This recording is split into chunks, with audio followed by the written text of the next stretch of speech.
नमस्कार दोस्तों, मैं राहुल एक बार फिर से आप सभी का हार्दिक अभिनंदन करता हूं।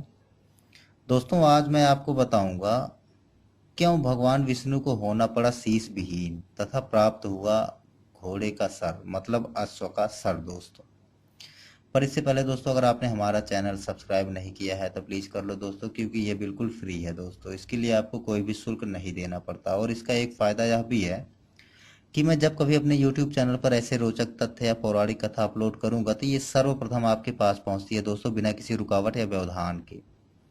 तो दोस्तों, अगर अभी तक आपने हमारा चैनल सब्सक्राइब नहीं किया है तो प्लीज़ कर लो दोस्तों।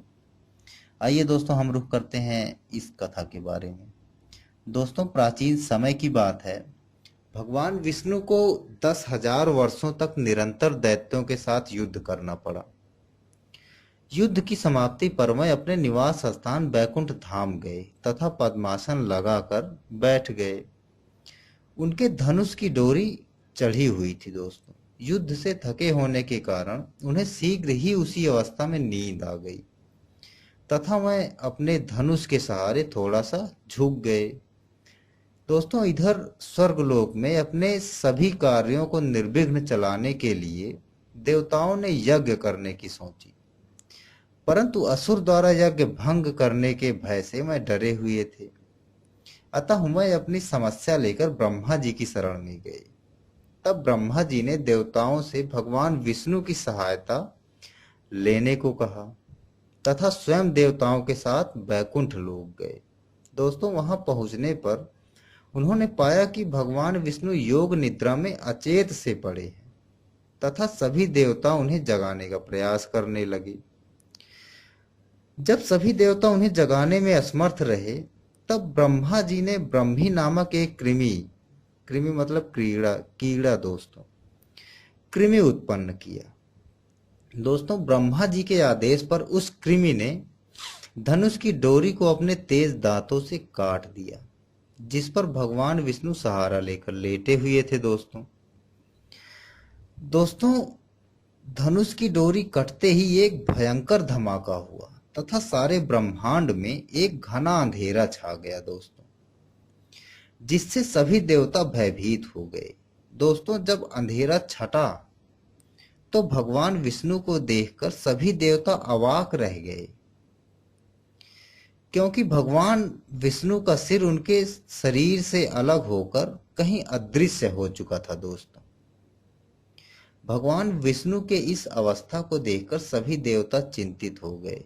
तब ब्रह्मा जी के परामर्श पर देवताओं ने महामाया भगवती देवी दुर्गा की स्तुति की। देवताओं की प्रार्थना सुनकर मां दुर्गा उनके सामने प्रकट हुई। दोस्तों, तब देवताओं ने भगवान विष्णु की अवस्था के बारे में जब देवी से पूछा तो देवी बोली कि हे देवगण, हैग्रीव, हैग्रीव का मतलब घोड़े की गर्दन वाला। दोस्तों, तब देवी बोली कि हे देवगण, हैग्रीव नामक एक दैत्य ने अपनी कठोर तपस्या द्वारा मुझे प्रसन्न करने का प्रयास किया। उसकी तपस्या से प्रसन्न होकर मैंने उसे वरदान दिया था कि उसकी मृत्यु उसी के जैसे हैग्रीव के हाथों होगी। मेरे द्वारा वरदान प्राप्त कर हैग्रीव पाप के कार्यों में लिप्त हो गया, अतः ऋषि मुनियों पर अत्याचार करने लगा। उसके मृत्यु के लिए ही मैंने अपनी माया रची। मेरी माया के कारण एक बार भगवान विष्णु को देवी लक्ष्मी के मनोहारी रूप को देखकर हंसी आ गई। भगवान विष्णु ने इस प्रकार उन पर हंसने से देवी लक्ष्मी को अपना अपमान प्रतीत हुआ तथा उन्होंने विष्णु को शीश विहीन होने का श्राप दे दिया था। उसी श्राप के कारण आज विष्णु का मस्तक उनके धड़ से अलग हो चुका है।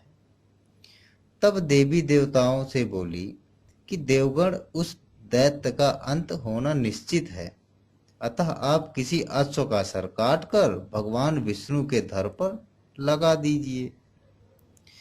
अश्व का सर होने पर भगवान विष्णु का यह रूप हैग्रीव के नाम से जाना जाएगा। ब्रह्मा जी के आदेशानुसार वैसा ही किया गया तथा अश्व का सर भगवान विष्णु के धड़ से लगाते ही वह हैग्रीव का अवतार हो गए। भगवान हैग्रीव और दैत्यों के राजा हैग्रीव का कई वर्षों तक युद्ध चला दोस्तों, जिसमें हैग्रीव मारा गया। इस प्रकार भगवान विष्णु की कृपा से देवताओं के एक बड़े शत्रु का वध हुआ दोस्तों, और भगवान विष्णु के हैग्रीव रूप का अवतार हुआ दोस्तों। दोस्तों, अगर आपको ये कथा अच्छी लगी है तो इसे लाइक करें और अपने दोस्तों के साथ शेयर भी करें। और अभी तक अगर आपने हमारा चैनल सब्सक्राइब नहीं किया है तो कर ले दोस्तों, क्योंकि ये बिल्कुल निःशुल्क है, बिल्कुल फ्री है। इसी के साथ मैं राहुल आपसे विदा लेता हूँ। नमस्कार, शुभ रात्रि।